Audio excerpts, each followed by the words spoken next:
Regarde ça, regarde ça. Je pense que nous avons trouvé quelque chose ici. En avril 2019, un drone sous-marin a pénétré dans une pièce à l'intérieur du cuirassé allemand Bismarck qu'aucune caméra n'avait jamais atteinte. Où le bus ne touche pas immédiatement le navire, mais atterrit dans l'eau tout près. Je lui ai dit, monte, monte, tu atterris sur quelque chose, monte, monte, monte. Le morceau énorme de coque reposant sur le Bismarck est un mystère.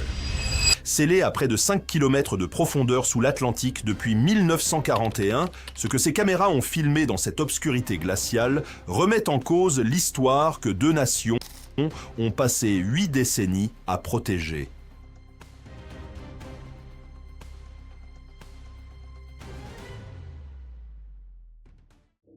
La descente. L'Atlantique Nord, à environ 640 km à l'ouest de Brest, en France, n'est pas un endroit qui accueille les visiteurs. En avril 2019, un navire de recherche se tenait immobile au-dessus de l'une des zones océaniques les plus hostiles de la planète. Sous sa coque, le fond marin descendait à près de 4800 mètres, soit environ 5 km de ténèbres absolues où les températures frôlent le point de congélation et où la pression écrase tout ce qui n'est pas conçu pour y survivre. Quelque part sur ce versant, posée bien droite sur une crête montagneuse sous-marine comme si elle s'y était simplement installée pour ne plus jamais repartir, se trouvait l'épave du cuirassé allemand Bismarck. L'homme qui dirigeait l'opération était l'archéologue marin David Mearns, un spécialiste de la récupération d'épaves en eau profonde qui avait déjà localisé des dizaines de navires de guerre coulés, notamment le navire hôpital australien AHS Centaur et le croiseur HMAS Perth. Mearns connaissait les navires de guerre, il comprenait l'ingénierie allemande et il avait compris quelque chose de très précis que toutes les expéditions avant lui n'avaient pas réussi à accomplir. Pénétrer dans la suite de commandements privés de l'amiral, cet ensemble de pièces scellées où les décisions les plus sensibles du Bismarck ont été prises durant ces dernières heures à flot. Les explorateurs qui ont échoué. Robert Ballard découvre le Bismarck en 1989, 4 ans seulement après avoir localisé le Titanic, et ses caméras filment l'extérieur avec une précision remarquable, révélant un détail qui a véritablement stupéfié les historiens navals du monde entier. La coque est presque entièrement intacte sous la ligne de flottaison, sans aucune brèche massive, là où les obus britanniques auraient dû percer la ceinture blindée. Ballard suggère alors publiquement que ce sont les propres charges de sabordage de l'équipage qui ont réellement coulé le navire, et non la puissance de feu britannique. Cette affirmation exaspère les vétérans britanniques et des polémiques éclatent dans les revues navales et les documentaires télévisés pendant des années par la suite. James Cameron utilise des véhicules télécommandés plus perfectionnés en 2002 et découvre des dommages explosifs internes correspondant à un sabordage délibéré, mais même sa technologie ne peut naviguer dans les couloirs effondrés et encombrés de débris menant au centre de commandement de l'amiral Günther Lutyens. Le yacht de recherche de Paul Allen tente la même approche en 2016 et se heurte exactement au même mur. 3 des expéditions sous-marines les plus richement dotées et les plus avancées technologiquement de l'histoire ont chacune atteint l'épave, documenté son extérieur, pénétré aussi loin que leur équipement le permettait et se sont arrêtées devant le même seuil scellé à chaque fois. La percée. Mearns passe plus d'1 an à concevoir un véhicule télécommandé de nouvelle génération, construit spécifiquement pour la pénétration d'épaves, doté de capteurs personnalisés, d'un châssis compact conçu pour les espaces restreints et d'une maniabilité qui n'existait tout simplement pas, même 5 ans plus tôt. Son équipe réalise des simulations détaillées à l'aide des relevés d'épaves recueillis lors de chaque expédition précédente, cartographiant les itinéraires les plus probables à travers l'intérieur, identifiant les points faibles structurels de l'ossature effondrée et calculant exactement l'espace nécessaire au drone pour se faufiler dans des couloirs qui s'écrasaient lentement sur eux-mêmes depuis près de 8 décennies. Pendant 3 semaines, en avril 2019, ils ont progressé centimètre par centimètre à travers l'épave, déblayant les débris, cartographiant les passages effondrés et faufilant le drone dans des couloirs de métal broyé que ni l'homme ni la machine n'avaient touché depuis que le Bismarck a percuté le fond de l'océan en 1941. La progression était d'une lenteur exaspérante. La moindre erreur de calcul aurait pu bloquer le véhicule définitivement à l'intérieur de l'épave, mettant fin à l'expédition et entraînant la perte d'un équipement de plusieurs millions.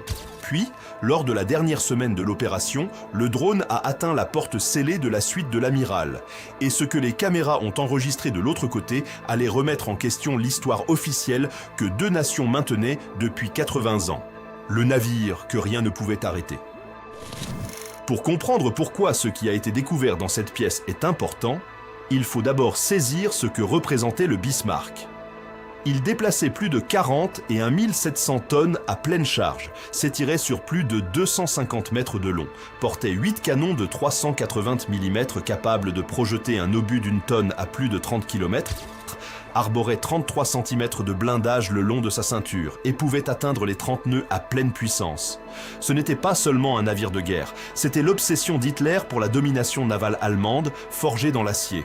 En mai 1941, l'amiral Günther Lütjens l'emmena dans l'Atlantique Nord avec une seule mission, détruire les convois qui maintenaient la Grande-Bretagne en vie. Trancher ce cordon vital et la Grande-Bretagne meurt de faim. Churchill le savait, Hitler le savait et Lütjens le savait aussi. Au matin du 24 mai, les Britanniques dépêchent leur plus beau fleuron pour lui barrer la route. Le HMS Hood, le plus célèbre navire de la Royal Navy, fait route pour l'intercepter dans le détroit du Danemark. À 5h55 du matin, un obus du Bismarck transperce le pont du Hood et atteint sa soute à munitions. Il sombre en moins de 3 minutes. 1415 hommes périssent, 3 survivent. L'ultime poursuite est le gouvernail bloqué. Cette seule explosion a bouleversé toutes les priorités de la Royal Navy. Chaque navire de guerre disponible, chaque porte-avions, chaque avion de patrouille à portée reçut le même ordre. Localiser le Bismarck et le couler. Mais Lütjens était déjà touché. Un obus du HMS Prince of Wales avait éventré ses réservoirs de carburant avant, et il mit le cap au sud-est vers la France occupée, laissant derrière lui une traînée de pétrole à travers l'Atlantique. Il a bien failli réussir. Pendant 2 jours, son capitaine, Ernst Lindemann, multiplia les changements de cap brutaux et profita du mauvais temps pour semer ses poursuivants britanniques. Puis Lütjens rompit le silence radio pour envoyer une longue transmission au quartier général de la marine à Paris et les stations de radiogoniométrie britanniques verrouillèrent aussitôt le signal. Un hydravion Catalina reprit le contact à environ 1100 km de tout salut. Ce soir-là, les bombardiers torpilleurs Swordfish du HMS Ark Royal lancèrent leur assaut. Une torpille frappa la poupe et bloqua les gouvernails du Bismarck à 15 degrés sur bâbord. Le navire de guerre le plus puissant de l'Atlantique ne pouvait désormais plus que tourner en rond, lentement et impuissant, alors que toute la flotte britannique se refermait sur lui. 2 nations, 2 mensonges. L'ultime affrontement débuta à 8h47, le 27 mai. Les cuirassés britanniques s'approchèrent à bout portant, pilonnant le Bismarck jusqu'à n'en faire qu'une épave en flammes. Une à une, toutes ces pièces se turent. À 10h39, le colosse chavira et sombra, ne laissant que 114 survivants sur un équipage de 2200 hommes. Les Britanniques affirmaient que leur seule puissance de feu l'avait envoyé par le fond, tandis que les Allemands soutenaient que l'équipage l'avait sabordé par défi. 2 versions étrangement commodes, car elles ménageaient l'orgueil national de chaque camp. Pendant des décennies, personne n'a pu prouver que l'un ou l'autre camp avait tort, car l'unique preuve capable de trancher le débat restait enfermée dans une pièce scellée à 5 km sous la surface de l'Atlantique. À l'intérieur de la suite de l'amiral. La suite de l'amiral n'était pas une simple pièce, mais un complexe d'espaces interconnectés comprenant la cabine de veille de Lütjens, sa salle des cartes, son bureau et ses quartiers personnels, le tout conçu pour un commandement centralisé avec un accès direct à la passerelle supérieure. Lorsque le Bismarck a sombré, un phénomène remarquable s'est produit au cœur de cet ensemble de cabines. La suite s'est apparemment scellée d'elle-même, par conception structurelle ou par pur hasard, créant une poche qui a suffisamment freiné l'inondation pour que tout ce qui s'y trouvait se dépose délicatement au lieu d'être broyé par les forces violentes d'un navire de guerre plongeant à 5 km de profondeur vers le plancher océanique. Les caméras du ROV ont d'abord pénétré dans la salle des cartes et la vision a pétrifié pétrifier l'ensemble du navire de recherche. Des cartes gisaient encore sur la table de traçage, maintenues par des poids en laiton, avec une règle à parallèle reposant exactement là où quelqu'un l'avait utilisée pour la dernière fois, le matin du 27 mai 1941. Les traits de crayon étaient toujours visibles, les positions toujours tracées, comme si l'officier travaillant à cette table s'était simplement absenté un instant sans jamais revenir. C'est là que la découverte a pris un tournant troublant, car ces cartes montraient la route du Bismarck tracée heure par heure, et les positions finales, inscrites indiscutablement de la main même de Lütjens, ne correspondaient pas aux archives officielles remises par l'état-major de la marine allemande après la guerre. L'écart était d'environ 15 000 nautiques, ce qui peut sembler insignifiant jusqu'à ce que l'on comprenne que Lütjens avait délibérément faussé sa position dans ses dernières transmissions à son propre quartier général. Les 3 messages. Le ROV s'est enfoncé plus profondément dans le bureau personnel, là où les armoires de classement s'étaient éventrées lors du naufrage.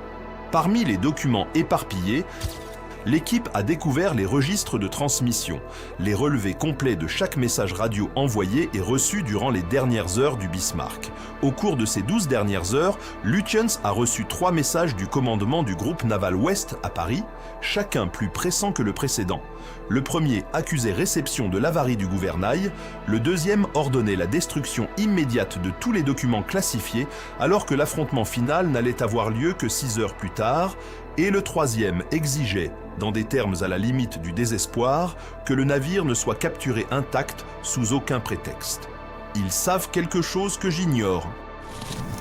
Ce qui terrifiait Berlin, ce n'était pas la perte du navire, mais que l'on puisse y pénétrer avant qu'il ne sombre. Et les officiers de Paris, à l'origine de ces 3 ordres de plus en plus pressants, étaient manifestement prêts à sacrifier plus de 2000 hommes pour empêcher précisément cela. Les propres notes de Lütjens, retrouvées dans un coffret métallique dans son bureau, montraient son raisonnement professionnel et calme, cédant peu à peu la place à une sombre prise de conscience. Le haut commandement savait, au sujet des systèmes classifiés du Bismarck, quelque chose qu'il estimait plus précieux que chaque vie à bord. Puis, les caméras ont découvert 6 mots écrits de sa propre main dans la marge de son ultime journal de bord. Ils savent quelque chose que j'ignore. La lettre non envoyée. La découverte la plus dévastatrice ne fut ni les journaux de transmission ni les cartes maritimes, mais une lettre scellée et non envoyée retrouvée dans les quartiers personnels de Lütjens et adressée à sa femme. Il savait qu'il allait mourir, avait fait les calculs lui-même et comprenait parfaitement qu'aucune issue n'existait. Mais ce qui le poussa à écrire n'était pas la bataille à venir, c'était ce qu'il avait réalisé au sujet des hommes qu'il avait envoyés là-bas. La lettre décrivait des systèmes classés dont les archives allemandes d'après-guerre nieraient l'existence, les nommaient précisément, expliquaient leur importance et exposaient clairement que Berlin accordait plus de valeur à ses secrets d'ingénierie qu'à la vie de chaque homme à bord de son navire. 2 nations ont raconté leur version pendant 80 ans, tandis que le seul homme à avoir consigné la vérité par écrit sombrait avec elle. L'océan a gardé ces mots scellés dans l'obscurité jusqu'à ce que quelqu'un finisse par envoyer une caméra pour écouter, et désormais, les 2 versions sont sur la table.